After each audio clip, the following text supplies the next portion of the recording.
Redox reactions.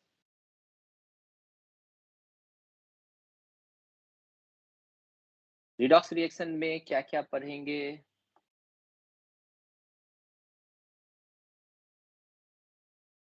Combination reaction. हाँ, एक चीज़ आपको बता दिए थे लास्ट क्लास में भी कि ऐसा नहीं है कि come all combination reaction is redox reaction. But redox reaction में ये सारे टाइप भी एग्जिस्ट करते हैं, ऐसे हम लोगों को सोचना है। इसमें जो ये है थर्मल डिकम्पोजिशन, ये काफ़ी इम्पोर्टेंट है।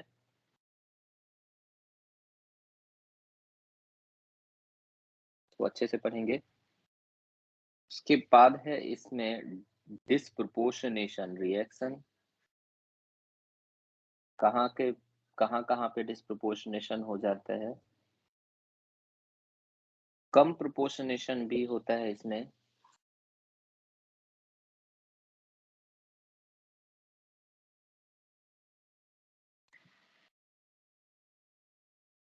और डिस्प्लेसमेंट रिएक्शन भी होता है इसमें।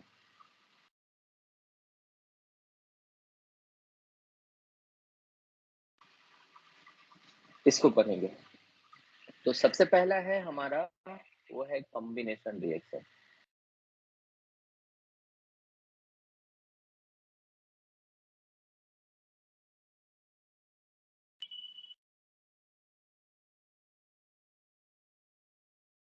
कॉम्बिनेशन रिएक्शन बेसिकली क्या है कि अगर एलिमेंटल फॉर्म में अगर दो रहे, एलिमेंट फॉर्म में यानी नेचुरल अकरिंग जैसे जैसे H2Cl2 इस टाइप से रहे और वहां पे बॉन्ड बनाए XY। फॉर एग्जाम्पल हम ले सकते हैं कि जैसे H2 है और Cl2 है और ये बॉन्ड बना रहा है HCl। तो यहाँ पे ऑफ कोर्स रिडॉक्स रिएक्शन होगा। ये 0-0 स्टेट में है, यहाँ पे ये 0-0 स्टेट में है। एक का कुछ भी प्लस समथिंग प्लस n, दूसरे का माइनस n। यहाँ पे +1, यहाँ पे -1 में ये चेंज होता है। तो ये रिडॉक्स रिएक्शन का एग्जाम्पल है, बहुत इजी है बताना। इसके अलावा भी रिडॉक्स रिएक्शन होता है कॉम्बिनेशन में, जैसे कि मान लीजिए कैल्शियम ऑक्साइड को कार्बन डाइऑक्साइड से रिएक्ट कराते हैं, तो ये रिडॉक्स होगा या नहीं, पहले मैं सॉरी ये रिडॉक्स होता है या नहीं वो मैं आपसे पूछ रहा हूँ। तो यहाँ पे क्या होता है कि ये होता है कैल्शियम +2 में, कार्बन होता है +4 में। यहाँ पे भी कैल्शियम होता है +2 में, कार्बन होता है +4 में, ऑक्सीजन -2 में। तो ये जो है रिडॉक्स रिएक्शन नहीं होता है, नॉट अ रिडॉक्स रिएक्शन। ठीक है। तो जहां पे भी इस तरीके से एलिमेंटल फॉर्म में हो या उसका मॉलिक्यूलर प्योर फॉर्म में हो, वहां से फिर वो जीरो स्टेट से एक हायर स्टेट में जाएगा, एक लोअर स्टेट में जाएगा। तो इस टाइप के कॉम्बिनेशन रिएक्शन में रिडॉक्स रिएक्शन होगा। लेकिन जहां पे ये कंपाउंड स्टेट में कंबाइंड होता है, वहां पे रिडॉक्स नहीं होता है। तो all combination reactions are not redox reaction, है ना? यू कैन सर ये राइट। इसमें ये HCl का फॉर्मेशन दिखाया सर, इसमें ये कॉम प्रपोर्शन रिएक्शन होगा क्या? कम प्रोपोर्शन मतलब क्या होता है बेटा? सर जिसमें दो से ज्यादा दो ऑक्सीडेशन ऑक्सीडेशन स्टेट से एक ऑक्सीडेशन स्टेट में जाता है कौन? एक एलिमेंट, हो, एक एलिमेंट ही। है ना? और डिस्प्रोपोर्शनेशन यस। क्या होता है? एक एलिमेंट ही एक से ज्यादा ऑक्सीडेशन स्टेट में जाता है। ठीक है ना? Okay. Very good. All combination reactions are not redox reaction. जहाँ पे एलिमेंट फॉर्म में रहे या उसी का मॉलिक्यूल रहे, डाइमर फॉर्म में रहे मॉलिक्यूल, है ना, डायटोमिक फॉर्म में रहे, तो वो ऑफ कोर्स रिडॉक्स रिएक्शन होता है। एग्जांपल्स देखते हैं। पहला ज़ेनॉन। तो इनर्ट गैस, ये सारा चीज जो है ना, सारा रिएक्शन उस ग्रुप में भी आएगा जहां पे हम लोग ग्रुप में पढ़ेंगे। लेकिन जस्ट एक आपको कि एक कॉमन आप पढ़ना चाहते हैं उस तरीके से आपको बताया जा रहा है ये। तो Xe अगर F2 से रिएक्शन करे तो ये बनाता है XeF2, XeF2। और ये है मेरा, आप अगर देखिएगा यहाँ पर तो नेक्स्ट है XeF2, अगर इससे रिएक्शन करे तो बनाता है XeF4। और अगर Xe रिएक्शन करता है F2 से तो एक और कंपाउंड बनता है आपका XeF6। अभी थोड़ा देर पहले हम लोग देखे थे, है ना। तो इसमें डिफरेंट डिफरेंट रेशियोस लेने से डिफरेंट रेशियो में इक्वेशन अलग तरीके से बैलेंस होगा, है ना। तो वहां पर आपका ये बनेगा, वहां पर आपका ये बनेगा। और ये ऑफ कोर्स क्या है, ऑक्सीडेशन रिडक्शन एक साथ हो रहा है तो रिडॉक्स रिएक्शन है। दूसरा एग्जांपल देखते हैं, ये है आपको हैलोजन फैमिली।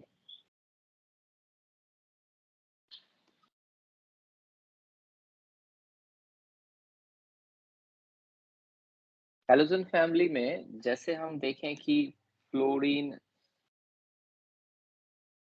का हाइड्रोजन से रिएक्शन कराते हैं, क्लोरीन का हाइड्रोजन से रिएक्शन कराते हैं, ब्रोमीन का हाइड्रोजन से रिएक्शन कराते हैं और आयोडीन का हाइड्रोजन से रिएक्शन कराते हैं। ठीक है, तो जो रिएक्शन होता है उसमें ये होता है फास्ट रिएक्शन, ये होता है फास्टेस्ट अमंग ऑल दिस। और यहाँ पर जो आपका HI बनेगा ये होता है स्लोएस्ट अमंग दिस। और ये इतना फास्ट है कि ये डार्क में भी रिएक्शन कर लेता है, और इसको रिएक्शन कराने में सनलाइट का जरूरत होता है, यूवी लाइट देना पड़ता है। तो सारा क्या करता है, HCl HBr इस तरीके से आपका बनता है। थर्ड एग्जांपल देखिए, ऑक्सीजन फैमिली। तो ध्यान दीजिएगा यहाँ पे जितना भी रिएक्शन हम लोग देख रहे हैं वो सब डायटोमिक फॉर्म का दूसरे डायटोमिक फॉर्म से, मतलब एलिमेंटल रिएक्शन है, एक एलिमेंट का दूसरे एलिमेंट से रिएक्शन हम लोग देख रहे हैं। तो ऑक्सीजन अगर वाटर से हाइड्रोजन से रिएक्शन करता है तो ये बनाता है H2O, है ना। और ये भी है फास्टेस्ट रिएक्शन, आप ऊपर से नीचे जैसे जाएंगे तो स्लो होता जाएगा। उसके बाद सल्फर S8 फॉर्म में रहता है, ये हाइड्रोजन से रिएक्शन करके ये भी H2S बनाता है। सेलेनियम 8 फॉर्म में H2 से रिएक्शन करके H2Se बनाता है। और Te8 जो है ये भी H2 से रिएक्शन करके H2Te बनाता है। तो ये स्लोएस्ट होता है। फिर आते हैं नाइट्रोजन फैमिली।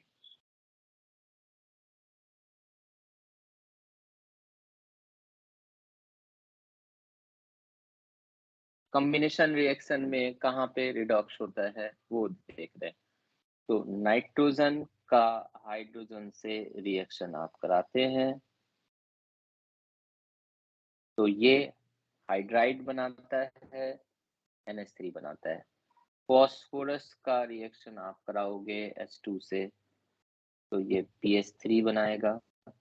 आर्सेनिक का कराओगे, यहाँ पे भी N लिख लेते हैं बेटा, ये बेसिकली नाइट्रोजन N2 फॉर्म में होता है लेकिन N लिख लेते हैं। फास्फोरस का भी P4 लिखना पड़ेगा तब, है ना। तो सिंपल करा रहे हैं रिएक्शन, तो ये बनाएगा AsH3, एंटीमनी का बनाएगा H2 से SbH3 मिथी। एक मिनट सर,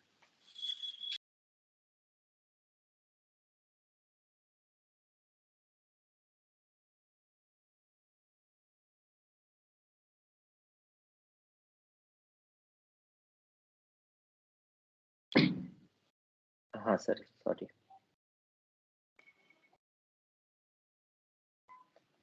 बिस्मथ का H2 से PiS3।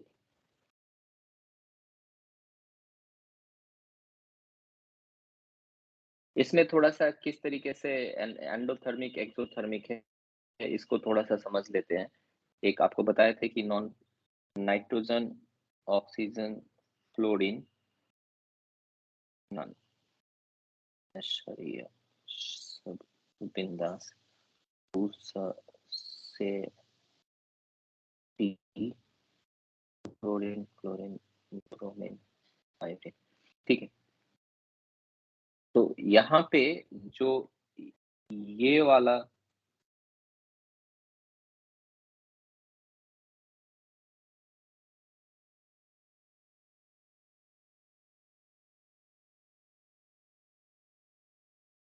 इस सब का रिएक्शन जब होता है, तो ये जब हाइड्राइड इसका फॉर्मेशन होता है, तो ये इसके हाइड्राइड्स फॉर्मेशन जो रिएक्शन है, वो एक्सोथर्मिक होता है। आप फुल सेंटेंस लिखिए। Formation of hydride is exothermic.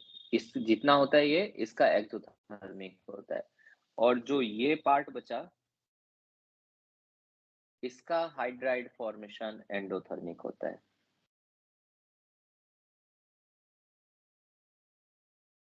थोड़ा-सा आप यहाँ पे समझ भी सकते हो कि जैसे ग्रुप में ऊपर से नीचे आते हैं, तो स्टेबिलिटी जो है उसका, स्टेबिलिटी हम लोग देखें है ना कि ये रिएक्शन फास्ट हो रहा है, ये स्लो हो रहा है, तो एक्सोथर्मिक, एंडोथर्मिक टाइप से थोड़ा चेंज हो रहा है। हीट का रिक्वायरमेंट है बाहर से, तो रिएक्शन स्लो हो गया। देखिए यहाँ पे HNU डाले थे आयोडीन के केस में।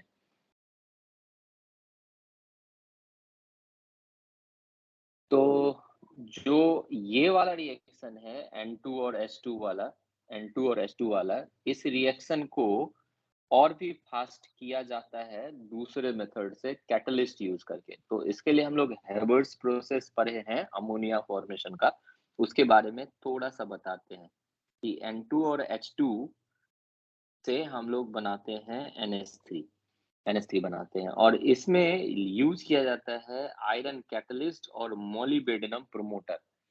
आप ध्यान रखे होंगे, ये हेबर्स प्रोसेस ऑफ अमोनिया है, फॉर्मेशन ऑफ अमोनिया है। तो इसमें आयरन जो है वो कैटलिस्ट का काम करता है, और मोलिबेडिनम जो है वो प्रोमोटर्स का काम करता है। तो कैटलिस्ट क्या है? कैटलिस्ट है ऐसा सब्सटेंस, ऐसा एलिमेंट, जो सब्सटेंस मतलब कंपाउंड भी हो सकता है, एलिमेंट भी हो सकता है, जो रिएक्शन मिक्सचर में रहता है लेकिन कंज्यूम नहीं होता है, और रिएक्शन को फास्ट करने में हेल्प करता है। और मॉलि प्रोमोटर्स क्या होता है? जो कैटलिस्ट को स्ट्रेंथन करता है, मतलब कैटलिस्ट ऐसा कर पाए उसके लिए, और उसको हेल्प करता है। इसको हम लोग बोलते हैं।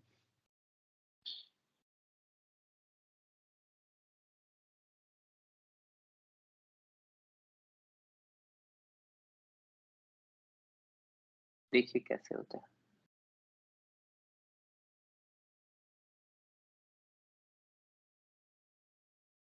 तो आप लेते हो N2 और लेते हो H2।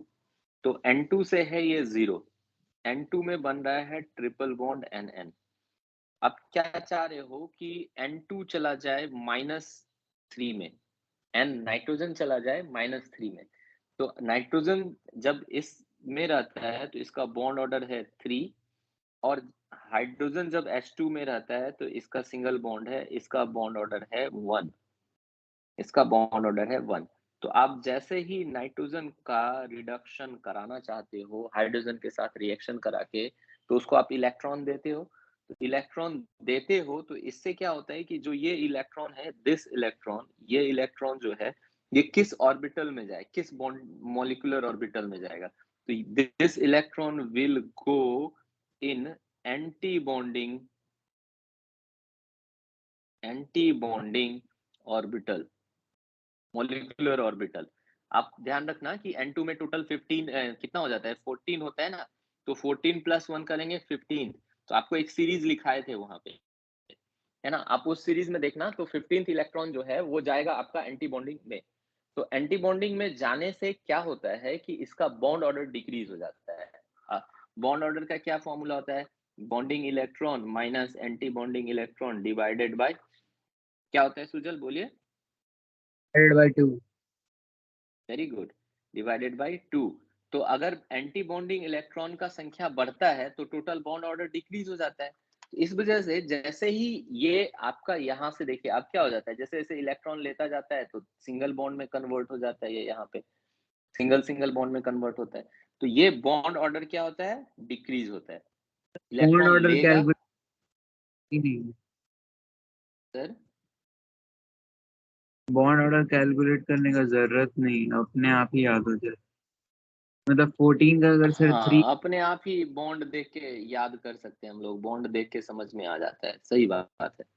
नो सर, वो जो 14 इलेक्ट्रॉन होता है ना उसका बॉन्ड ऑर्डर 3 होता है, उसके बाद उससे नीचे जाएंगे 15 का तो 0.5 घटेगा, और उससे ऊपर जाएंगे तो 0.5 घटेगा 14 को अगर बेस करेक्ट, मतलब वो। Very good, very good. तो ये तो आपको शायद हम बताए हैं ये सर कि आप, केमिकल बॉन्ड। हाँ केमिकल बॉन्डिंग में आपको बताए हैं कि इसके आप बढ़ेंगे तो भी 0.5 घटेगा, और ऊपर जाएंगे घटेंगे तो भी 0.5 घटेगा। Yes very sir. गुड।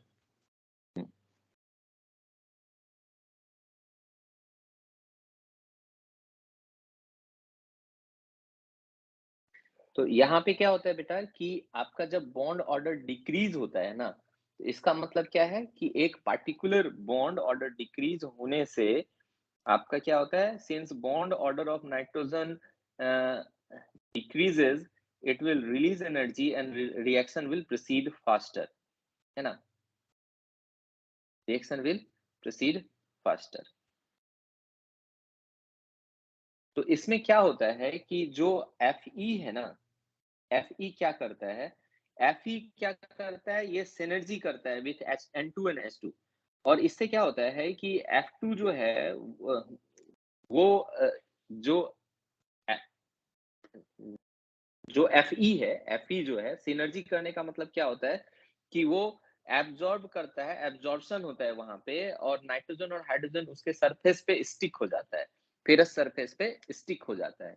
तो फेरस सरफेस पे स्टिक होने के वजह से वहां पे वो इजीली जो है ये रिएक्शन कर पाता है, मतलब उसका सरफेस एरिया बेसिकली कहिए तो बढ़ जाता है ना। और मोलिब्डेनम क्या करता है कि ये प्रमोटर है, ये प्रमोट करता है, और ये क्या करता है कि किसी भी इम्प्योरिटी अगर उसमें आयरन सरफेस पे आके डिपॉजिट होना चाहता है, अगर इस रिएक्शन में कोई इम्प्योरिटी है और वो आयरन सरफेस पे डिपॉजिट होना चाहता है, तो मोलिब्डेनम उसको अट्रैक्ट कर लेता है, मोलिब्डेनम उससे रिएक्शन करके हट जाता है, तो आयरन को प्योर रखने का काम करता है।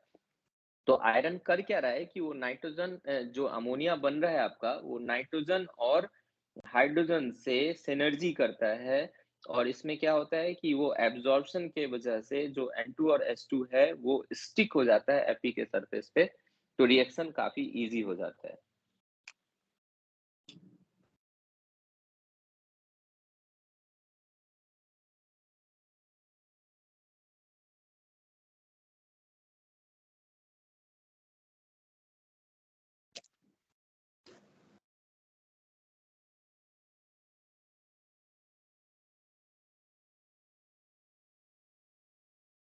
कुछ और फटाफट कॉम्बिनेशन रिएक्शन देख लेते हैं जिसमें हमारा हो रहा है P4 plus 6Cl2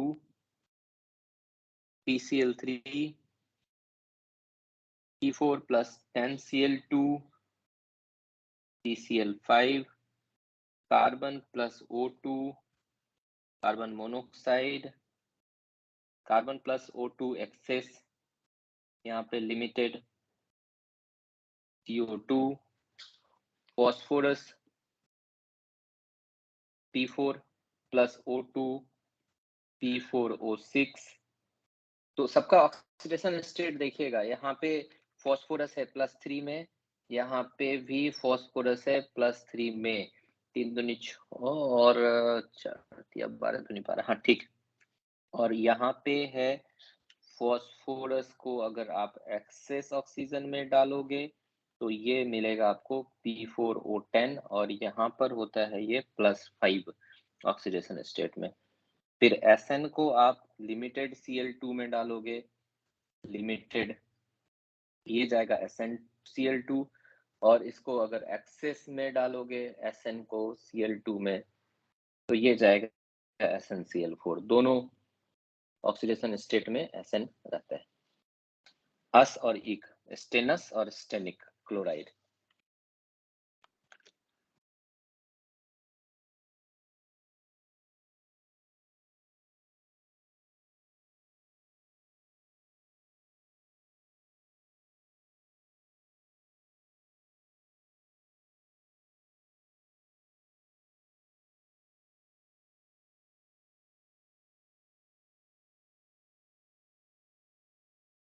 अभी देखिए कि ऑक्सीजन का 3 मोल लेके इसको हम लोग करते हैं साइलेंट इलेक्ट्रिक डिस्चार्ज।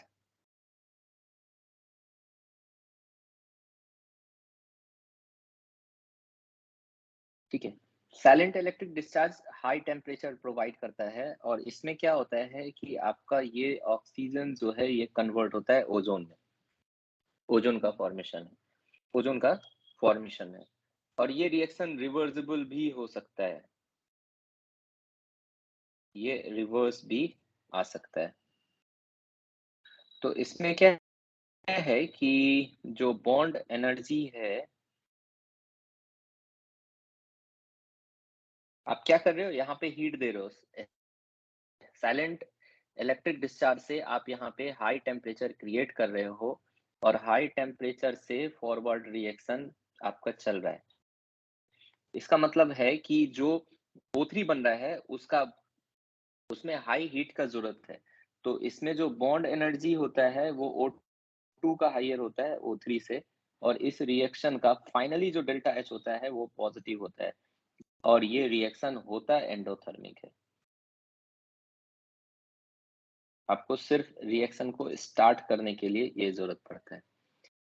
सल्फर को ऑक्सीजन में जैसे आप बर्न करोगे तो इनिशियल हीट आपको देना पड़ेगा और सल्फर डाइऑक्साइड बर्न होगा।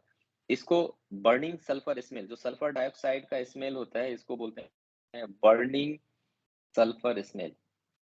ये सब एग्जांपल है, ये सब एग्जांपल है किसका? रिडॉक्स रिएक्शन का।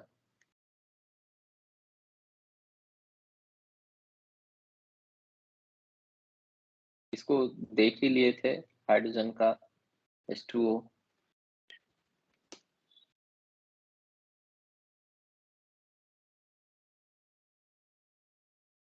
हाइड्रोजन का इस तरीके से है।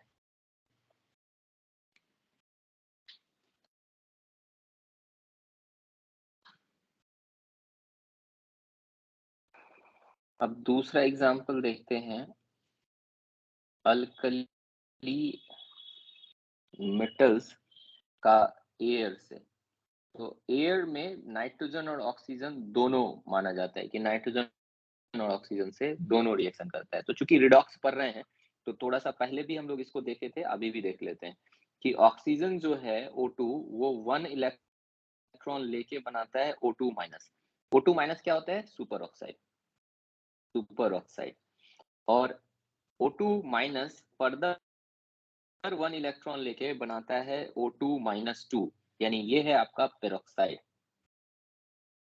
और ये 2 इलेक्ट्रॉन लेके बनाता है आपका ट्वाइस O2 माइनस, तो ये है आपका ऑक्साइड, ये है ऑक्सीजन। ठीक है, तो जो सुपर ऑक्साइड और पेरोक्साइड है जब भी ये रिएक्शन करेगा तो ये अपने दोनों स्टेबल फॉर्मेट में जाएगा, जहां पे भी ये रिएक्शन करेगा वहां पे स्टेबल फॉर्म में जाएगा और डिस्प्रोपोर्शनेट हो जाएगा इसका। ये भी इस तरीके से अपने स्टेबल फॉर्म में, दोनों स्टेबल फॉर्म में जाएगा और डिस्प्रोपोर्शनेट रिएक्शन होगा।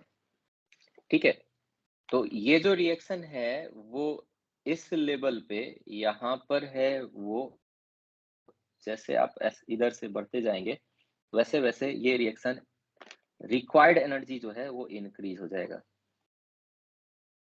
Required energy increases. आप लोग सब साथ में लिखते जाइएगा।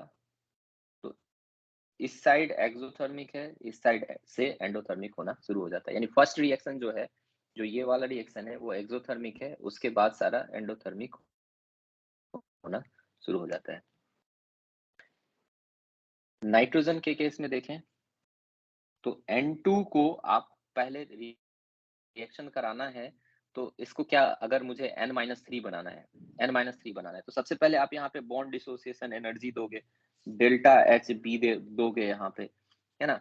तो ये एक्सोथर्मिक होता है, ये स्टेप एक्सोथर्मिक है, N दिए, और इसमें फिर EA1 plus EA2 plus EA3 ये देंगे, तब बनेगा N-3, तो ये है एंडोथर्मिक। बहुत ज्यादा एनर्जी देना पड़ रहा है, एंडोथर्मिक एनर्जी। तो जैसे जैसे नाइट्रोजन के केस में भी इधर जाएंगे तो एनर्जी रिक्वायर्ड जो है इंक्रीज होगा।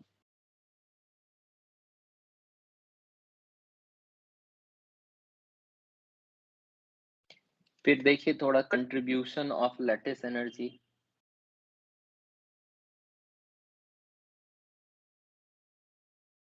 कंट्रीब्यूशन इन लैटिस एनर्जी, तो लैटिस एनर्जी का लिथियम प्लस, लैटिस एनर्जी में आपको पता है कि साइज जैसे बढ़ता है ना, तो लैटिस एनर्जी क्या होता है, कम होता है। हायर लैटिस एनर्जी किसका होगा, स्मॉलर साइज का, इनवर्सली प्रोपोर्शनल होता है, हम लोग पढ़ चुके थे।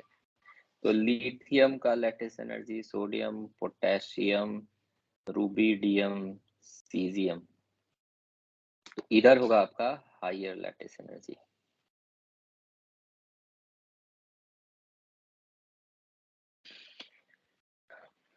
अभी ये सब का रिएक्शन थोड़ा देखें क्या है। तो लिथियम अगर एयर से रिएक्शन करे, लिथियम अगर एयर से रिएक्शन करे तो ये बनाता है Li3n और ये बनाता है Li2O, मतलब ऑक्सीजन और नाइट्रोजन दोनों से रिएक्शन कर सकता है। लिथियम ऑक्सीजन और नाइट्रोजन दोनों से रिएक्शन कर सकता है। क्यों?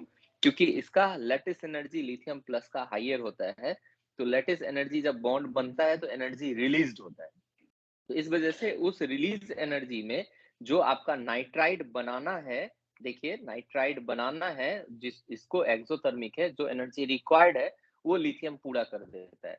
इसी तरीके से अगर आपका ऑक्साइड बनाना है, यहाँ पे ऑक्साइड बनाना है ऑक्सीजन का, Li2O जो है लिथियम ऑक्साइड, तो वो पूरा कर देता है कौन, लिथियम का स्मॉल साइज के कारण हायर लैटिस एनर्जी। तो लिथियम जो है दोनों से रिएक्शन करता है। सोडियम ऊपर में जो पढ़े उसी का यूज अभी देख रहे हैं हम लोग यहाँ पे, है ना। सोडियम अगर एयर से रिएक्शन करता है तो ये नाइट्रोजन से रिएक्शन नहीं कर पाता है और ये बनाता है सोडियम पेरोक्साइड। अब देखिए क्यों सोडियम पेरोक्साइड बनाता है, आप यहाँ पे देखिए, क्योंकि आपका जो एनर्जी रिक्वायरमेंट है इधर से इधर जाने का वो इंक्रीज हो रहा है। तो सोडियम का लैटिस एनर्जी लिथियम से कम है, तो वो घींच खाच के किसी तरीके से पेरोक्साइड तक पहुंचता है, ऑक्साइड तक वो पहुंच नहीं सकता, पहुंच नहीं पाता है, उसका उतना एनर्जी नहीं है। और सिमिलरली उसी तरीके से जो नाइट्राइड बनाने का एनर्जी है, N-3 आयन बनाने का एनर्जी है, वो भी अचीव नहीं कर पाता है, इसलिए वो नाइट्रोजन से रिएक्शन नहीं करता है ना। इसके अलावा अगर इसके नीचे बाकी कोई भी मेटल है, जैसे पोटेशियम, रूबिडियम, सीजियम, यहाँ पे ये वाला लिखे हैं, तो ये मेटल है पोटेशियम, रूबिडियम और सीजियम, ये तीनों अगर एयर से रिएक्शन करे तो इसके पास सफिशिएंट लैटिस एनर्जी नहीं है, तो ये क्या करता है, सुपर ऑक्साइड स्टेट में ही रह जाता है। देखिए सुपर ऑक्साइड स्टेट मतलब O2 माइनस। तो क्या है कि आप एनर्जी जितना लेफ्ट टू राइट जा रहे हो एनर्जी रिक्वायरमेंट बढ़ रहा है, ऑक्सीजन से आप कन्वर्ट करना चाह रहे हो वो सब में, तो एनर्जी रिक्वायरमेंट बढ़ रहा है। और सिमिलरली नाइट्रोजन को आप कन्वर्ट करना चाह रहे हो नाइट्राइड में, तो एनर्जी रिक्वायरमेंट आपका बढ़ रहा है ना। तो जिसका लैटिस एनर्जी हायर है वही सिर्फ वो एनर्जी प्रोवाइड कर पा रहा है, और जिसका लैटिस एनर्जी लोअर है वो प्रोवाइड नहीं कर पा रहा है। तो उसके हिसाब से इसका प्रोडक्ट डिसाइड होता है। बहुत इजी है, अगर आप ये वाला सीरीज और ये वाला सीरीज को समझ रहे हैं कि एनर्जी रिक्वायरमेंट कैसे बढ़ता है, तो जो ऑक्साइड तक है वो जिस सबसे ज्यादा जिसका एनर्जी है वही पहुंचा पाएगा, लिथियम का ऑक्साइड पहुंचा पाएगा। पेरोक्साइड तक सोडियम पहुंचा पाता है, लेकिन उसके बाद जितने भी मेटल्स हैं वो सिर्फ सुपर ऑक्साइड्स तक पहुंचा पाता है ऑक्सीजन को, है ना। और नाइट्रोजन से रिएक्शन जो है वो सिर्फ लिथियम करता है हायर लैटिस एनर्जी होने के कारण, बाकी कोई एलिमेंट नहीं करता है। यहाँ पर थोड़ा थोड़ा सा और भी बात है, जैसे कि इसमें Li2O2 लिथियम का पेरोक्साइड। अब चूंकि ये इसी पाथ होकर जा रहा है, ऑक्साइड जो बनाया है वो इसी पाथ होकर जा रहा है, ऑक्सीजन को इलेक्ट्रॉन देता जा रहा है और वो ऑक्सीजन से ऑक्साइड में कन्वर्ट होता जा रहा है, तो बीच स्टेट में पेरोक्साइड भी आता है। तो थोड़ा सा पेरोक्साइड भी बनेगा, यहाँ पे पेरोक्साइड बनना इजी है। जहां पे सोडियम पेरोक्साइड बन रहा है वहां पे थोड़ा सा सोडियम ऑक्साइड भी बनता है, थोड़ा सा सोडियम ऑक्साइड भी बनता है। और जहां पे सुपर ऑक्साइड बन रहा है वहां पे पेरोक्साइड भी आपका बनता है। तो ये सब जो है ये माइनर प्रोडक्ट है, ये बिल्कुल कम बनता है, लेकिन मेजर जो है हमारा ये यहाँ पर है। ठीक है, समझ में आ रही है बात। तो बेसिकली मेजर पे ही क्वेश्चन होता है। ये थोड़ा सा आपको समझा दिए कि माइनर प्रोडक्ट भी यहाँ पे थोड़ा थोड़ा ये सब भी बन सकता है। क्यों हो रहा है ऐसा? लैटिस एनर्जी जिसका हायर होगा वो एनर्जी प्रोवाइड करेगा इलेक्ट्रॉन डालने में, नाइट्रोजन में इलेक्ट्रॉन डालेगा या ऑक्सीजन में इलेक्ट्रॉन डालेगा, है ना। तो यहाँ से हम लोग क्या देख सकते हैं बेटा, कि सिर्फ लिथियम जो है वो नाइट्रोजन से रिएक्शन करता है, बाकी कोई रिएक्शन नहीं करता है। तो यहाँ पे हम लोग लिख सकते हैं कि sodium, potassium, rubidium, caesium do not react with nitrogen of air। Reason बिल्कुल क्लियर है, रीजन क्लियर है तो याद भी रहेगा, लिखते जाइएगा आप लोग अच्छे से। अल्कली मेटल्स का देख लिए, अब आते हैं alkaline earth metals.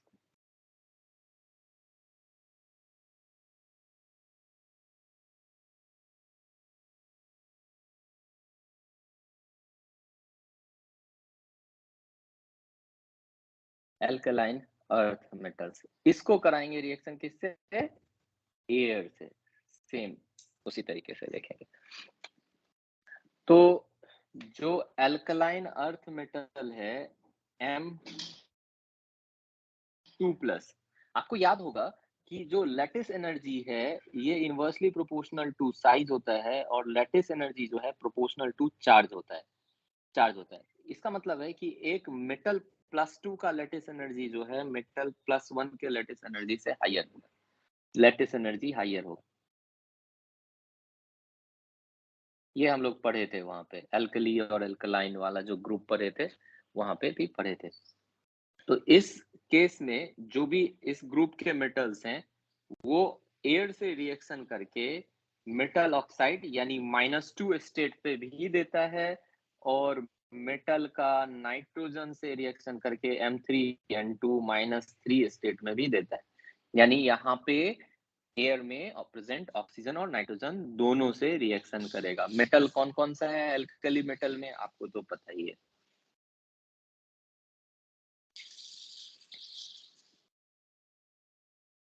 Beryllium and magnesium has higher ionization energy, hence they need small energy to ionize them. First, then due to very small size, lattice energy is very high,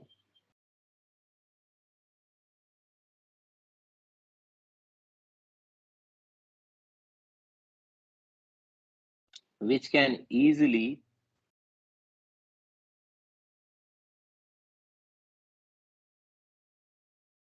form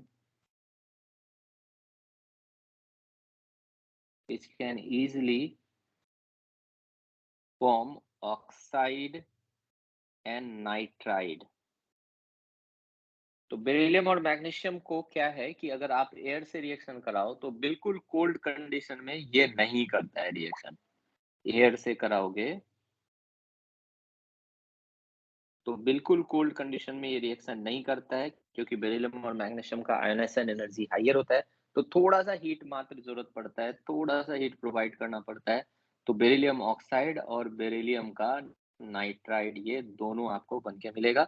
और similarly magnesium का भी oxide और magnesium का nitride आपको Mc3N2 बन के मिलेगा। ठीक है, तो ये जो है बेरिलियम जो है, ये जब रिएक्शन होता है तो थोड़ा सा हीट देने में, यानी थोड़ा सा रिएक्शन को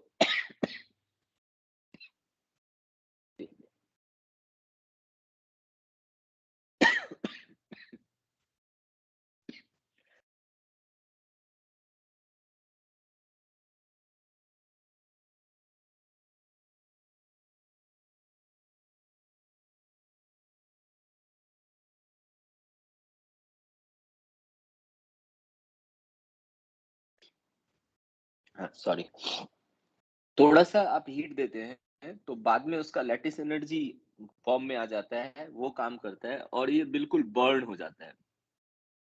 मतलब एयर के साथ बेरिलियम जो है बिल्कुल बर्न हो जाता है, थोड़ा सा हीट डालने पे वो बिल्कुल बर्न हो जाता है। और मैग्नीशियम तो इतना अच्छा करता है कि बिल्कुल ये फ्लैश लाइट जैसा काम करता है, फ्लैश जनरेट करता है।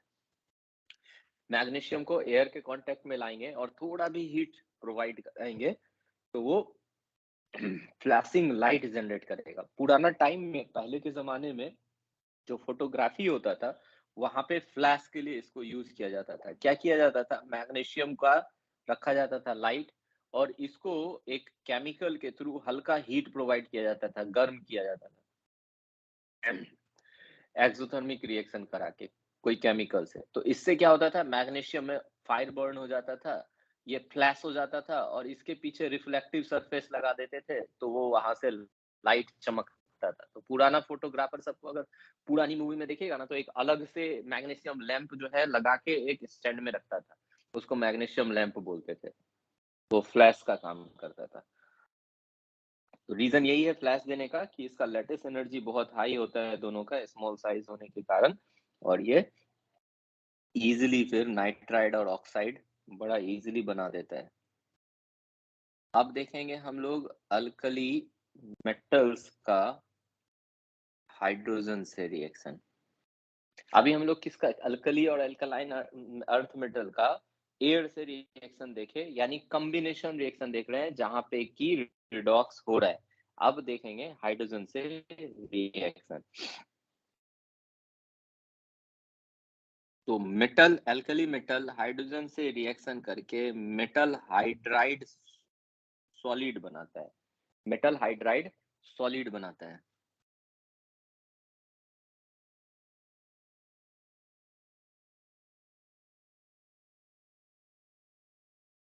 अल्कली मेटल्स अगर हैलोजन से रिएक्शन करे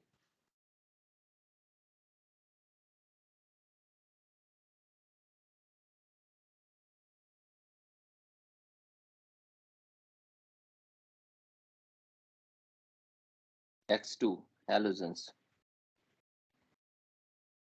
तो इससे रिएक्शन करके हेलाइड बनाता है। एग्जांपल्स तो आपको पता ही है, सोडियम ले लीजिए, सोडियम ले लीजिए,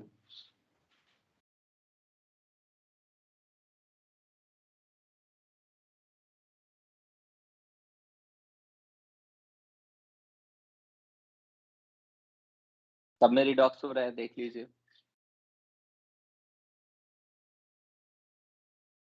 अब इसमें अगर थोड़ा सा हम देखें कि कहाँ पे कितना एनर्जी रिलीज होगा, तो वो किससे पता चलेगा।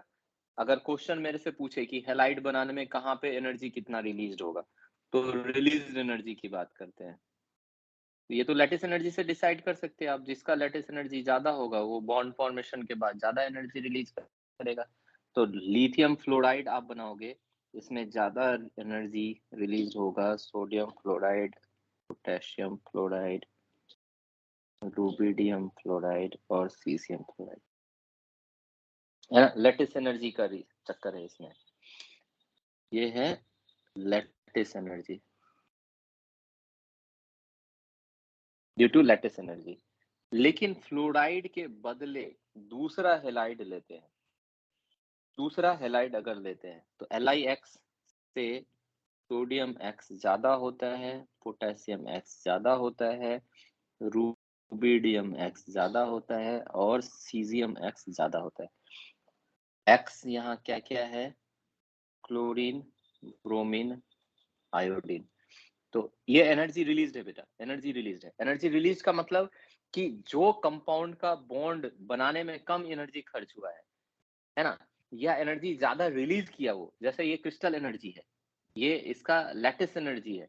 तो लैटिस एनर्जी एनर्जी रिलीज होता है बॉन्ड फॉर्मेशन में, तो ये ज्यादा है इसलिए ये ज्यादा करता है। लेकिन यहाँ पे क्या हो जाता है कि एनर्जी कंज्यूम होता है, और कंज्यूम कहाँ पे होता है? तो इसका रीजन है आयोनाइजेशन एनर्जी, इसका रीजन है आयोनाइजेशन एनर्जी, याद रखिएगा।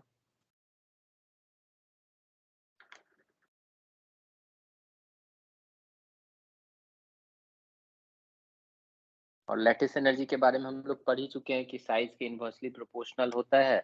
अगर ज्यादा अच्छा से समझना चाहते हैं तो हम लिख सकते हैं यहाँ पे कि lattice energy is inversely proportional to radius of cation plus radius of anions, और डायरेक्टली प्रोपोर्शनल टू चार्ज।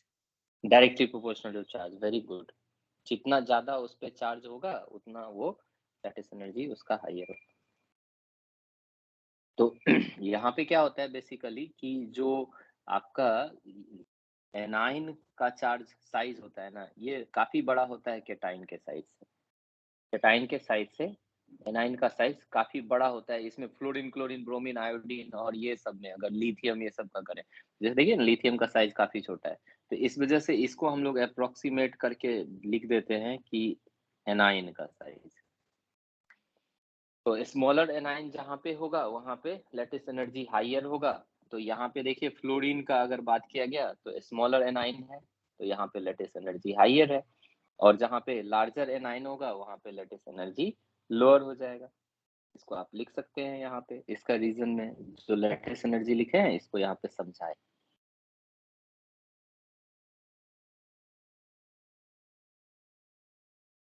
ठीक है,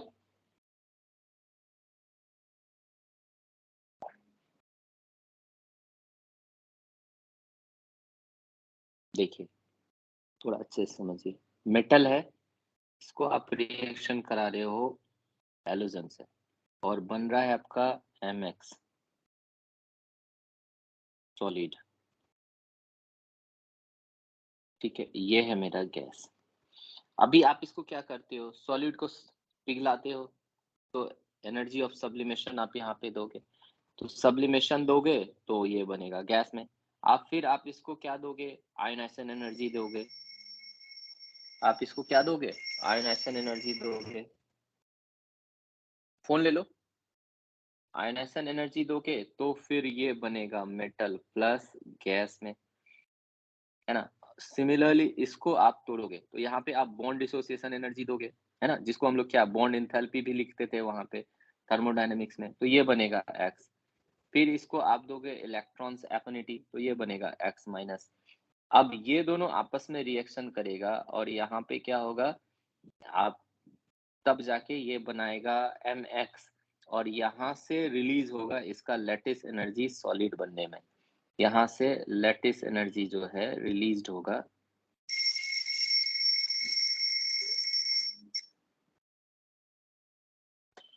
सॉलिड बनने में।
हाँ, सॉरी।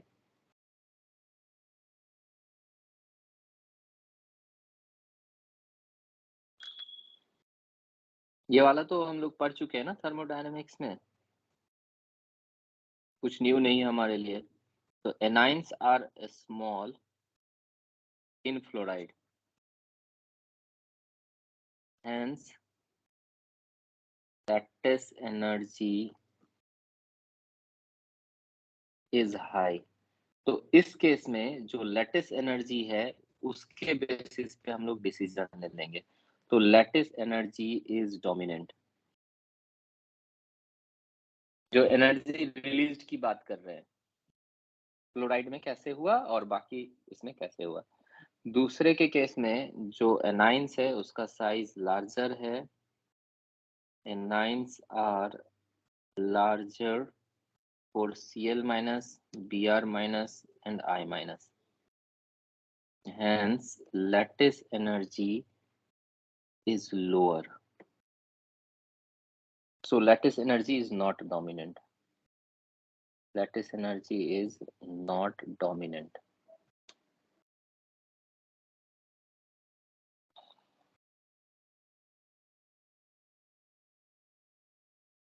Lesser ionization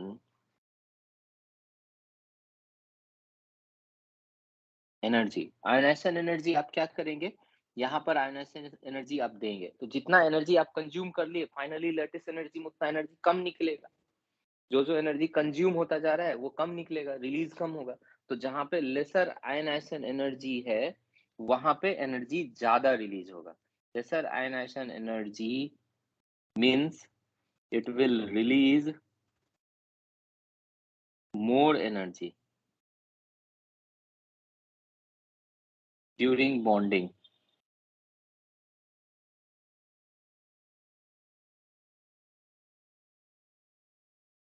तो इसमें आप जैसे आएंगे तो caesium halide will release maximum energy,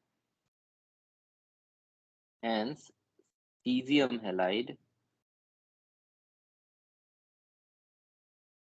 will release maximum energy, जो यहाँ पे लिखा हुआ है।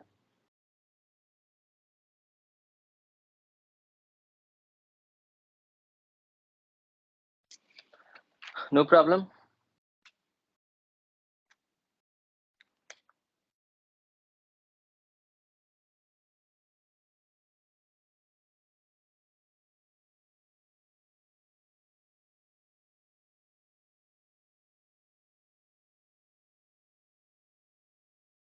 नोट जरूर करिएगा, नोट करना जरूरी है, लिखने से बहुत सारी बातें याद होगी। सर एक बार लास्ट वाला पॉइंट दिखा दीजिए। हाँ बेटा देख लीजिए।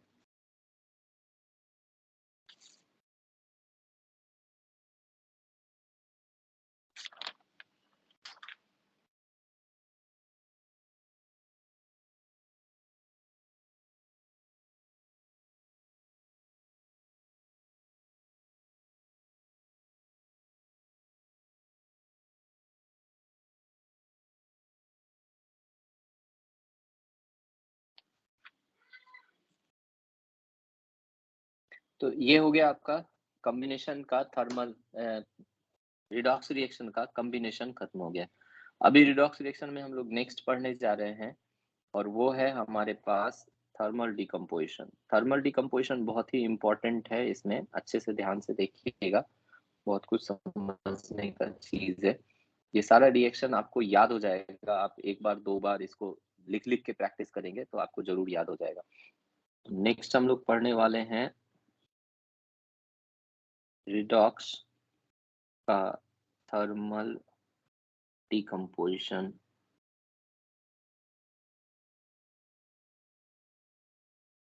रिएक्शन। फिर से वही बात कि all thermal decomposition are not redox reaction. कुछ ऐसा भी है जिसमें रिडॉक्स रिएक्शन नहीं होता है, जैसे कि कैल्शियम कार्बोनेट को हीट करते हैं हायर टेम्परेचर पे तो कैल्शियम ऑक्साइड और कार्बन डाइऑक्साइड बनता है, वो आपका रिडॉक्स रिएक्शन नहीं है, है ना। लेकिन यहाँ पे हम लोग ऐसे ही थर्मल डिकम्पोजिशन पढ़ेंगे जो रिडॉक्स हो।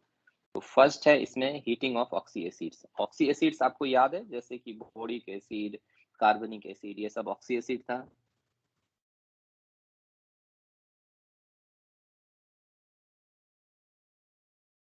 Heating of oxy acids.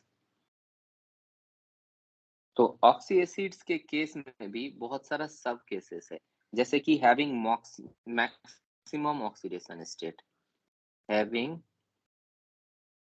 Maximum oxidation state.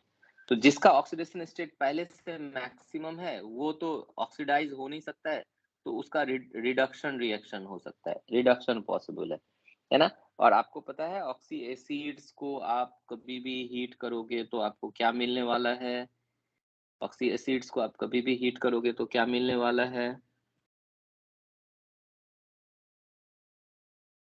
Water निकलेगा और क्या मिलेगा, एसिडिक ऑक्साइड मिलेगा, एसिडिक ऑक्साइड मिलेगा।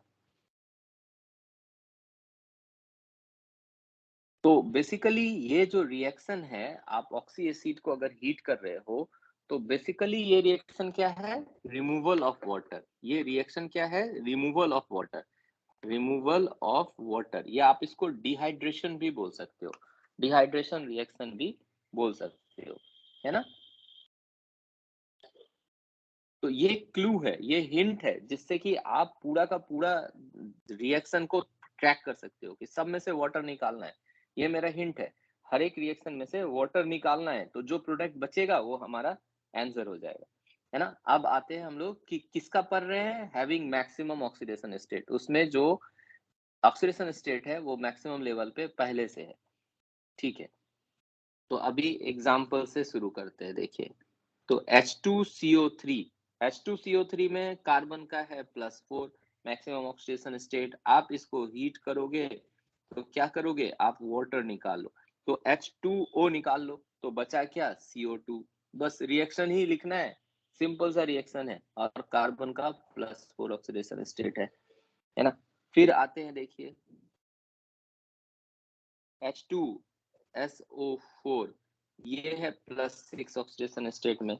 +6 ऑक्सीडेशन स्टेट में आप इसको हीट करोगे तो क्या होगा, simply removal of water, H2O निकाल दो, यहाँ से H2O निकाल दो, तो बचा क्या, SO3, SO3 बचा आपको। अब SO3 में ये है +6 ऑक्सीडेशन स्टेट में, तो SO3 जो है बेटा, ये अल्फा बीटा और गामा 3 फॉर्म में पाया जाता है। अल्फा और बीटा, ये जस्ट फॉर इंफॉर्मेशन आपको, SO3 3 फॉर्म में पाया जाता है, अल्फा बीटा और गामा, जिसमें अल्फा और बीटा जो है ये पॉलीमेरिक चेन फॉर्म में होता है, पॉलीमेरिक चेन फॉर्म होता है, और गामा जो है ये ट्राइमरिक फॉर्म होता है, जस्ट फॉर इंफॉर्मेशन। अब SO3 फर्दर हीटिंग से टूट जाता है, किसमें, 800 डिग्री सेंटीग्रेड पे जब आप इसको हीट करोगे तो ये टूट जाता है SO2 प्लस हाफ O2 में, SO2 प्लस हाफ O2 में। तो अगर हम H2SO4 को 800 डिग्री सेंटीग्रेड से कम पे हीट करेंगे तो मेरा प्रोडक्ट ये दोनों होगा। लेकिन यहीं पे अगर इसको हम 800 डिग्री से ज्यादा टेम्परेचर पे हीट करेंगे तो डायरेक्टली मेरा फाइनल प्रोडक्ट जो है वो हम लिख सकते हैं, temperature greater than 800 degree centigrade. तो we can directly write it कि ये बनाएगा मेरा SO2 प्लस बनाएगा हाफ O2, और H2O यहाँ पर था ही, ये H2O भी रहेगा आपका, ये आपका फाइनल प्रोडक्ट होगा।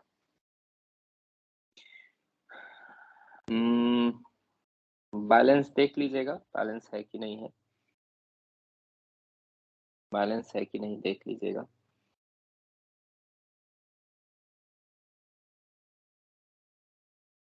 फिर आप देखिए, अगर आप HNO3 को हीट करते हो तो HNO3 में से देखिए यहाँ पे क्या है, वाटर निकालना है आपको, तो वाटर निकालने के लिए ट्वाइस H2O चाहिए, तो 2H चाहिए, तो इसको 2 मोल्स ले लीजिए, बिना 2 मोल के वाटर नहीं निकलेगा, 2H2O कर लिया। अब 2 H2O कर लिए, उसके बाद बचा कितना N2 और एक O चला गया है, 6 था तो N2O5 बचा यहाँ पे, N2O5 बना लीजिए। बिल्कुल सिंपल है रिएक्शन लिखना, बहुत ही सिंपल है। अब N2O5 के बारे में थोड़ा सा जानते हैं। N2O5 जो है वो इस तरीके से बॉन्डिंग इसका बनता है। यहाँ पे पेरोक्साइड ऑक्सीजन बीच में रहता है, पेरोक्साइड नहीं ऑक्सीजन बीच में रहता है और ऐसे बनता है। अब जब फर्दर इसको हम हीट करेंगे तो ऑन हीटिंग क्या होता है, ऑक्सीजन का ये दोनों बॉन्ड टूट जाता है ना, और ये दोनों बॉन्ड टूट के ये बनाता है हाफ O2 और ये दोनों जो है ये दोनों बना लेता है NO2। वेरी इजी, बहुत आसान है समझना। तो इसको अगर हम फर्दर हीटिंग करते हैं और ये हीटिंग है 40 डिग्री सेंटीग्रेड लिखा होता है, ये हीटिंग है 40 डिग्री सेंटीग्रेड, तो ये बना देगा मेरा ट्वाइस NO2 प्लस बना देगा हाफ O2। तो पूरा रिएक्शन एक साथ भी हम लोग लिख सकते हैं, पूरा रिएक्शन एक साथ भी लिख सकते हैं। तो अगर इस रिएक्शन की बात करें बेटा यहाँ पे, तो H2SO4 आप ध्यान से देखिए, H2SO4 को अगर आप 800 डिग्री सेंटीग्रेड से लेसर टेम्परेचर पे हीट करते हो तो यहाँ पे सल्फर का +6 ही रह जाता है, जबकि यहाँ पे जब ज्यादा हीट करते हैं तब ये +4 में जाता है। तो ये जब हायर टेम्परेचर पे जाता है तभी ये रिडॉक्स होता है, यहाँ पर आने के बाद ये रिडॉक्स हुआ, उससे पहले वो रिडॉक्स नहीं था, यहाँ तक ये रिडॉक्स नहीं है। ये बात ध्यान में रखना है कि आप लिख भी सकते हैं कि H2SO4 when heated below 800 degree centigrade will don't go redox reaction, but above 800 degree centigrade it will go to redox reaction। ठीक है,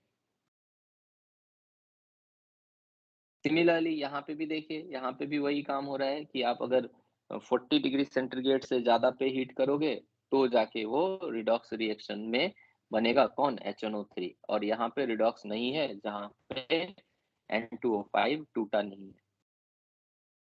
ठीक है, क्लियर है, समझ में आ रहा है? आप लिख सकते हो स्टेटमेंट, इस रिएक्शन का मतलब वो ऑब्जेक्टिव क्वेश्चन में आ सकता है। HClO4 इसको आप देखो तो ये बनाता है H2O और Cl2O7। तो यहाँ पे जो Cl2 है, ऑक्सीजन ज्यादा इलेक्ट्रोनेगेटिव है तो -2 पे रहेगा और Cl प्लस पे आ जाएगा, +7 हो जाएगा, Cl2O7 में टूटता है। H3PO4 इसको आप हीट करोगे तो ये बनता है H2P2O7। अब इसको भी समझना बड़ा इजी है क्योंकि इसका बहुत सारा है आपके पास। आप देखिए फर्दर आप इसको हीट करोगे तो ये बनेगा HPO3, फर्दर आप हीट करोगे तो ये बनेगा P4O10। इसको समझिए, तो यहाँ पे क्या है, हाइड्रोजन और फॉस्फोरस का जो रेशियो है उसको देखने से समझ में आ जाएगा कि क्या हो रहा है। हाइड्रोजन फॉस्फोरस का रेशियो यहाँ पे क्या है, 3:1। यहाँ पे आप देखोगे तो हाइड्रोजन और फॉस्फोरस का रेशियो क्या है, H4 होगा, ये H4P2O7। पहली बार जब हीट करेंगे तो बनेगा H4P2O7। तो ये हो जाता है मेरा 2:1। और यहाँ पर जब आप हाइड्रोजन और फॉस्फोरस का रेशियो देखोगे तो ये हो जाएगा 1:1। और यहाँ पे तो हाइड्रोजन है ही नहीं, तो हर केस में क्या हो रहा है, रिमूवल ऑफ हाइड्रोजन हो रहा है। हाइड्रोजन अकेले नहीं निकल रहा है, वो वाटर मॉलिक्यूल के साथ निकल रहा है। तो हर स्टेज में यहाँ पे वाटर मॉलिक्यूल निकल रहा है। ठीक है, और रिएक्शन उसी तरीके से आप बना सकते हैं, जहां पे 2 वाटर मॉलिक्यूल निकालना है वहां पे इजिली आप निकाल दोगे। यहाँ से 2 निकालना है, जहां पे 2 मोल का जरूरत पड़ेगा वहां 2 मोल लेना पड़ेगा, 1 मोल में नहीं होगा वहां पे 2 मोल में लेना पड़ेगा, और नहीं तो 1 मोल से निकाल देंगे हम लोग। सिमिलरली इसी तरीके से हम देखें, अगर H3BO3 का देखें, इसको अगर हीट करते हैं तो यहाँ पे बनता है मेरा HbO2। इसको फर्दर हीट करें तो ये बनता है H2B4O7 और इसको हीट करें तो बनता है B2O3। देखिएगा फिर से हाइड्रोजन और बोरॉन का रेशियो देखिए, हाइड्रोजन और बोरॉन का रेशियो 3:1, हाइड्रोजन और बोरॉन का रेशियो 1:1, हाइड्रोजन और बोरॉन का रेशियो 1:2, हाइड्रोजन और घट गया, है ना, या आप इसको लिख सकते हो 1/2:1। हाइड्रोजन घटता जा रहा है, हाइड्रोजन के रेफरेंस में सोच रहे हैं तो 1/2:1 भी लिख सकते हैं, और यहाँ पे हाइड्रोजन है ही नहीं, तो हर जगह पे क्या हो रहा है, रिमूवल ऑफ वाटर ही हो रहा है हर जगह पे। इस तरीके से डिफरेंट डिफरेंट प्रोडक्ट हम लोग सोच सकते हैं। तो ये क्या था, जहाँ पे कि उसका मैक्सिमम ऑक्सीडेशन स्टेट में वो पहले से प्रेजेंट है और उसको आप हीट कर रहे हो, तो वो सिर्फ और सिर्फ किसमें जा सकता था, रिड्यूस हो सकता था, वो सिर्फ और सिर्फ रिड्यूस हो सकता था, है ना। अभी हम इसी में दूसरा पॉइंट देखते हैं, जो हमारा है कि आपका जो मैक्सिमम ऑक्सीडेशन स्टेट से कम में है, आपका मैक्सिमम ऑक्सीडेशन स्टेट से कम में है कौन, oxy acids. Heating of oxy acids पढ़ रहे हैं अभी, हीटिंग ऑफ ऑक्सी एसिड्स का सेकेंड पार्ट पढ़ रहे हैं, having less than maximum oxidation state. यहां लिख लीजिएगा क्या है ये, हीटिंग ऑफ ऑक्सी एसिड्स, इसी का पार्ट पढ़ रहे हैं। तो इसमें क्या होता है, इस टाइप के केसेस में चूंकि वो लेस है, तो वो हायर स्टेट में भी जा सकता है और लोअर स्टेट में भी जा सकता है, तो यहाँ पे वो करता है डिस्प्रोपोर्शनेशन रिएक्शन।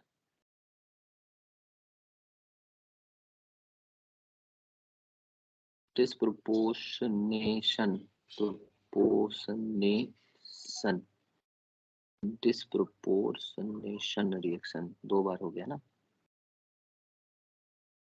डिस्प्रोपोर्शनेशन, ठीक था,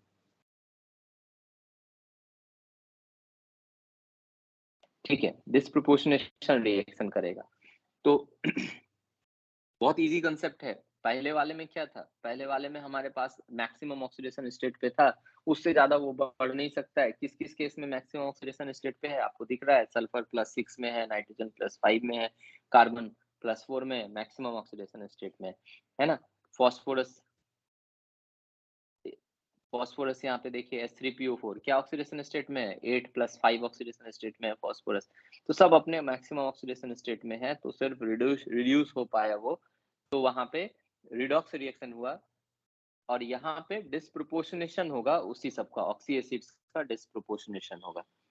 तो ऑक्सी एसिड्स को अगर आप हिट करोगे तो ये जाएगा लोअर ऑक्सीडेशन स्टेट में, यानी इक एसिड में जाएगा। इक एसिड मतलब इक और अस, हम लोग दो जानते हैं, तो इक एसिड में जाएगा और आपका लोअर ऑक्सीडेशन स्टेट प्रोडक्ट होगा। लिखते हैं तो समझ में आ जाएगा एग्जांपल से। ये है इक मतलब हाइयर ऑक्सीडेशन स्टेट, सॉरी इसको बोलते हैं बेटा, हाइयर को इक और लोअर को अस, लोअर को अस। तो ये दो ऑक्सीडेशन स्टेट में जाएगा, तो एक को बोलते हैं इक मतलब कि हाइयर ऑक्सीडेशन स्टेट में जाएगा। जैसे एग्जांपल अगर देखें तो बिल्कुल क्लियर हो जाएगा। H3PO3, इसमें हाइड्रोजन का फॉस्फोरस का कितना होगा, +3। अब फॉस्फोरस क्या क्या ऑक्सीडेशन स्टेट में रह सकता है, +3 ऑक्सीडेशन स्टेट से ये इंक्रीज होके जा सकता है कहाँ पे, फॉस्फोरस +5 ऑक्सीडेशन स्टेट में, और -3 में आ सकता है मिनिमम ऑक्सीडेशन स्टेट में। तो इसका जो आप हीट करते हैं हम, तो इस समय इसका डिस्प्रोपोर्शनेशन होगा और रिमूवल ऑफ वाटर नहीं होगा। फर्स्ट केस में रिमूवल ऑफ वाटर था बेसिकली, हर एक केस में वहां पे रिमूवल ऑफ वाटर हो रहा था, यहाँ पे ऐसा नहीं है। यहाँ पे क्या होगा, H3PO4 बनेगा +5 स्टेट में, और आपका -3 स्टेट में PS3 बनेगा। तो इस जितने भी फॉस्फोरस के ऑक्सी एसिड्स हैं, जो भी आप का मैक्सिमम ऑक्सीडेशन स्टेट पे नहीं है, वो फॉस्फीन गैस रिलीज करेगा। यहाँ भी देखिए HPO2 लिए, H3PO2 लिए, सॉरी, तो H3PO2 में कितना ऑक्सीडेशन स्टेट में है, ये इसका हो गया 4, यहाँ 3, और यहाँ फॉस्फोरस हो गया +1। तो फिर से वो वही +5 और -3 में गया।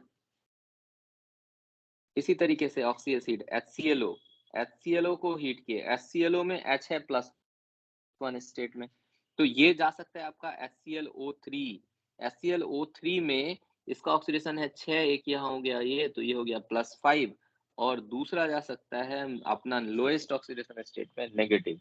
तो देखिए HClO को अगर हम हीट करेंगे तो ये HClO3 प्लस HCl बनेगा, है ना। उसके बाद है देखिए HClO2 को हीट करेंगे तो ये भी HClO3 और HCl में देगा प्रोडक्ट। रिएक्शन बैलेंस हम लोग कर सकते हैं। HClO3 जो है ना, ये HClO4 में भी जाता है और HCl देता है, HClO4 में भी जाता है ना। तो देखिए थोड़ा सा याद रखना है इसको अभी, और नाइट्रोजन का भी पढ़ लेते हैं पहले। Oxy acids HNO2, HNO2 nitrous acid है, ये जाता है नाइट्रिक एसिड में यानी HNO3 में, और नाइट्रोजन का जो ऑक्सीडेशन स्टेट है यहाँ पे +2, नाइट्रोजन का लोअर ऑक्सीडेशन स्टेट +2। देखिए एक हायर ऑक्सीडेशन स्टेट और lower oxidation state. Similarly H2C2O4, इसको आप हीट करोगे, ऑल आर हीटिंग, इसको अगर आप हीट करोगे तो ये जाएगा H2CO3 और जाएगा CO+2 स्टेट। H2SO3 इसको हीट करोगे तो जाएगा H2SO4+6 और सल्फर का लोएस्ट, सल्फर 0 में जाएगा। तो इसको थोड़ा सा ध्यान में रखें। तो आप बोल सकते हो कि फॉस्फोरस जाता है -3 लोएस्ट स्टेट में, क्लोरीन जाता है -1 लोएस्ट स्टेट में, नाइट्रोजन जाता है आपका +2 ऑक्सीडेशन स्टेट में, यहाँ पर देखिए, और कार्बन जाता है +2 ऑक्सीडेशन स्टेट में, और सल्फर जाता है 0 ऑक्सीडेशन स्टेट में।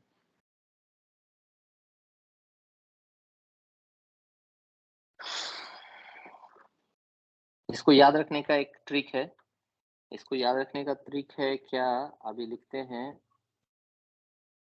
3 पुलिस 1 चोर, 3 पुलिस 1 चोर, दोनों नालायक, दोनों नालायक करे जोर से शोर, करे जोर से शोर। समझिए इसको। 3 पुलिस मतलब पुलिस माने फास्फोरस, तो फास्फोरस का हो जाएगा -3, ठीक है। एक चोर, चोर मतलब क्लोरीन, क्लोरीन का हो गया ऑक्सीडेशन स्टेट -1।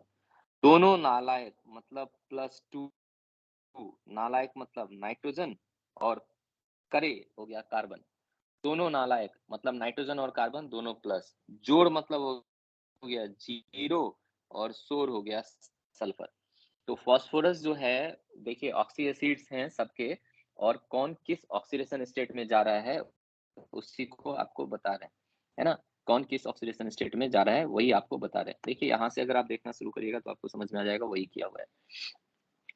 क्या है, 3 पुलिस 1 चोर, दोनों नालायक करे जोर से शोर। 3 पुलिस मतलब फास्फोरस का -3, एक चोर मतलब क्लोरीन का -1, दोनों मतलब +2, नालायक एंड करे, तो नालायक और नाइट्रोजन और कार्बन दोनों +2 में करे जोर से शोर, यानी यहाँ पे कार्बन मोनोऑक्साइड में जाएगा। तो प्रोडक्ट याद रखना है, तो इस टाइप का कहीं कहीं पे बनाना आसान हो जाता है, इंस्टीड की आप डायरेक्ट उसको याद रखिए। तो आप देख लीजिए सारा हाई मैक्सिमम ऑक्सीडेशन स्टेट में जा रहा है। क्या जा रहा है प्रोडक्ट आपका, आपका प्रोडक्ट जा रहा है एक यानी हायर ऑक्सीडेशन स्टेट में, और उसका लोअर ऑक्सीडेशन स्टेट का आपको प्रोडक्ट भी मिल रहा है। तो लोअर ऑक्सीडेशन स्टेट क्या होगा वही यहाँ से आपको डिसाइड हुआ। हायर ऑक्सीडेशन स्टेट तो फिक्स होता है, वो बना दिए। लोअर ऑक्सीडेशन स्टेट वेरी भी कर सकता है, तो उसमें कौन सा लोअर ऑक्सीडेशन स्टेट में जाएगा उसके लिए ये आपको एक मेथड हो गया। तो ऑक्सी एसिड्स को हम लोग हीट कर लिए 2 कंडीशन में। एक था कि उसका मैक्सिमम ऑक्सीडेशन स्टेट था, तो अगर oxy acid maximum oxidation state पे रहे तो वहां पे सिर्फ रिमूवल ऑफ वाटर होगा, और उस रिएक्शन को हम लोग डिहाइड्रेशन भी बोले, हिंट उसका हम लोग देखे थे। और वाटर रिमूव किए तो वहां पे रिडॉक्स रिएक्शन हुआ, जब ज्यादा टेम्परेचर पे वाटर रिमूव किए। कहीं कहीं पे वाटर रिमूव करने से रिडॉक्स नहीं भी हुआ था, जो कि हम लोग देखे H2SO4 का 800 डिग्री सेंटीग्रेड से कम पे और HNO3 का 40 डिग्री से कम टेम्परेचर पे। दूसरा हम लोग देखे कि एक एसिड का हीटिंग करा रहे हैं जिसमें कि ऑक्सीडेशन स्टेट जो है वो less than maximum oxidation state में एक एसिड है। तो वहां पर example H3PO3, H3PO2, HClO, HClO2, HClO3, HClO4, ये सारा एग्जांपल हम लोग लिए, HNO2, H2C2O4 और H2SO3। तो इसमें क्या है कि चूंकि बीच में है, लोअर ऑक्सीडेशन स्टेट में है, हायर पे नहीं है, तो ये मिनिमम पे लो भी जा सकता है और हाई भी जा सकता है। तो इस जगह पे रिएक्शन हम लोग बोले कि अगर हम इस तरीके के एसिड्स को हीट करेंगे जहां पे वो उसके मैक्सिमम ऑक्सीडेशन स्टेट पे ना हो, तो वहां पे उसका होगा डिस्प्रोपोर्शनेशन रिएक्शन। डिस्प्रोपोर्शनेशन रिएक्शन में हाइयर ऑक्सीडेशन स्टेट जो है मैक्सिमम ऑक्सीडेशन स्टेट, ये तो फिक्स हो गया, ये तो सबका एक ही प्रोडक्ट हो गया। देखिए जिसका जितना मैक्सिमम ऑक्सीडेशन स्टेट है फिक्स कर दिए, लेकिन लोअर ऑक्सीडेशन स्टेट उसका क्या होता है, जैसे फास्फोरस के केस में -3, क्लोरीन के केस में -1, नाइट्रोजन के केस में और कार्बन के केस में +2 और सल्फर के केस में 0। उसको हम लोग ये वाले मेथड से याद रखें। ठीक है, ये हो गया हमारा फर्स्ट हीटिंग इफेक्ट। अब सेकेंड आते हैं। सेकेंड है हमारा heating of oxy salts. Heating of oxy salts, ध्यान रखिएगा हम लोग पढ़ क्या रहे हैं, हम लोग पढ़ रहे हैं रिडॉक्स रिएक्शन। रिडॉक्स रिएक्शन का कौन सा पार्ट पढ़ रहे हैं, जहां पे थर्मल डिकम्पोजिशन हो, थर्मल डिकम्पोजिशन हो उसको पढ़ रहे हैं। तो इसमें आइए, पहला हीटिंग ऑफ कार्बोनेट।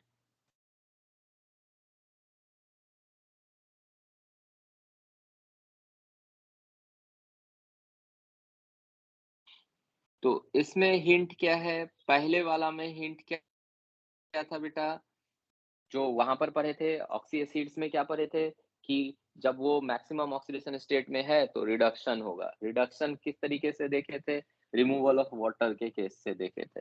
दूसरे केस में क्या देखे थे, उसका हिंट क्या था, दूसरे केस का हिंट था कि वहां पर उसका डिस्प्रोपोर्शनेशन हो जाता है। और अभी हम लोग हिंट देखते हैं, तो यहाँ पर हिंट है मेरा, वो देखिए जैसे H2CO3 हुआ है ना, H2CO3 हुआ, इसको आप हीट करोगे तो यहाँ से H2O और CO2 बनेगा। तो बेसिकली अगर मेटल कार्बोनेट हम लोग लें, इसको हीट करें, तो हमारे पास बन रहा है मेटल ऑक्साइड और हमें मिलेगा कार्बन डाइऑक्साइड। ये देखिए इससे एनालॉजी करके बनाया गया, एनालोगस बनाया गया। तो H2CO2 जो है वो हाइड्रोजन का कार्बोनेट है, हाइड्रोजन का कार्बनिक एसिड है। उसी तरीके से मेटल के कार्बोनेट को अगर आप हीट करोगे तो यहाँ हाइड्रोजन के बदले मेटल लगा दो, तो मेटल ऑक्साइड और कार्बन डाइऑक्साइड गैस आपको मिलेगा। तो ये हिंट आपको, ये वाला रिएक्शन याद है, इसलिए आप इसको भी याद रख सकते हो। तो हीटिंग ऑफ मेटल कार्बोनेट जितना भी होगा उसमें इस तरीके से हम लोग अप्रोच ले सकते हैं। अब कुछ कुछ और इसमें है, एक एक्सेप्शंस, कुछ कुछ बात है जो याद रखना है, वो देखते हैं कि सोडियम, पोटेशियम, रुबिडियम, सीजियम,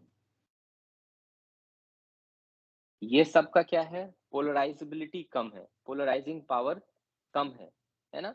तो आपको याद होगा ना कि जितना छोटा एनाइन होता है उसका पोलराइजिंग पावर उतना ज्यादा होता है, और उसके कारण से उसमें कोवेलेंट कैरेक्टर्स ज्यादा डेवलप हो जाता है। जैसे लिथियम और बेरिलियम का डायगोनल रिलेशनशिप होता है, ये स्मॉल होता है, और ये क्या होता है कि स्मॉल साइज होने के कारण इसका पोलराइजेशन कैपेसिटी ज्यादा होता है, तो एनाइन से ये इलेक्ट्रॉन शेयर करा के कोवेलेंट कैरेक्टर बन जाता है।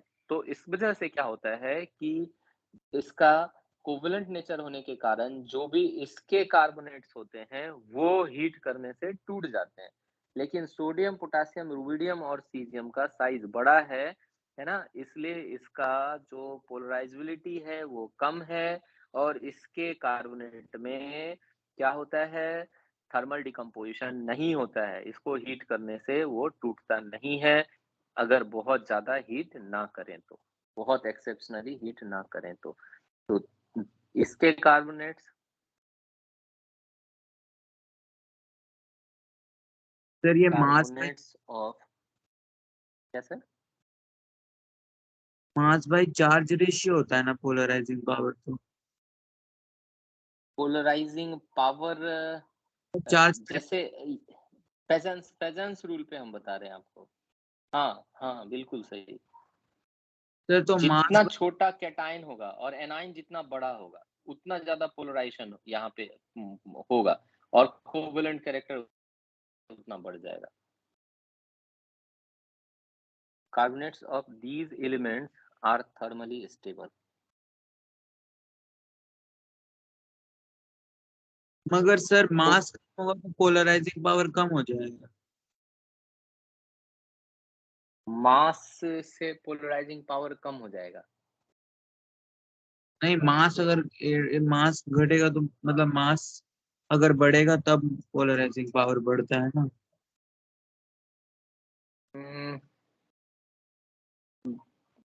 पोलराइजिंग पावर किसका हुआ? कैटाइंस का हुआ है ना, कैटाइंस का हुआ।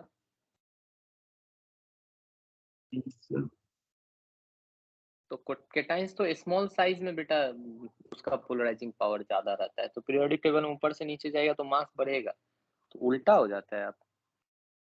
ऐसा सर होता तब तो सर ये हम लोग का डेंसिटी जो होता है सर वो भी नीचे जाते हैं तो बढ़ता है, लेकिन सर सोडियम और इसमें पोटेशियम में सोडियम का ज्यादा डेंसिटी होता है। ऐसा थोड़ी होता है सर, वो तो रेशियो है चार्ज बाई मास साइज का, मतलब मास।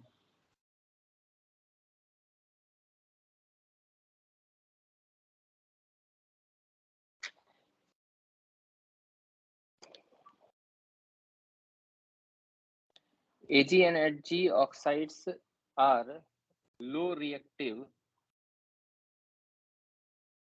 metals and hence their oxides will break into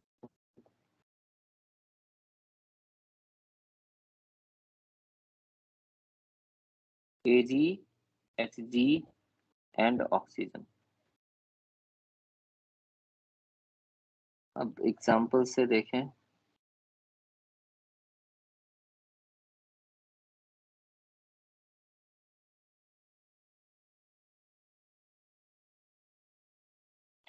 lithium का हीट किए तो हो गया, लेकिन इसके बाद जो सोडियम है बाकी सारा एलिमेंट है इसका नो डिकम्पोजिशन।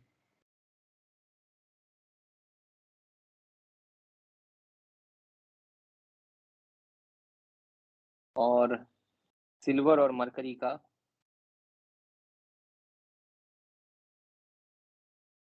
Ag2O बनाता है और CO2 बनेगा यहाँ से, लेकिन Ag2O जो है वो डिकम्पोज हो जाता है, टूट जाता है खुद ही Ag और O2 में।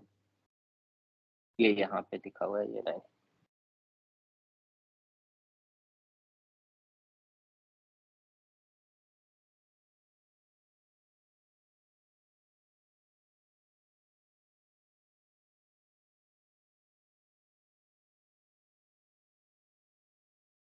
Heating of bicarbonate, heating of sulphate, बहुत सारा चीज है। अभी हीटिंग ऑफ नाइट्रेट इसके बाद हम लोग पढ़ते रहेंगे, इसके बाद बहुत सारा चीज है वो पढ़ते रहेंगे।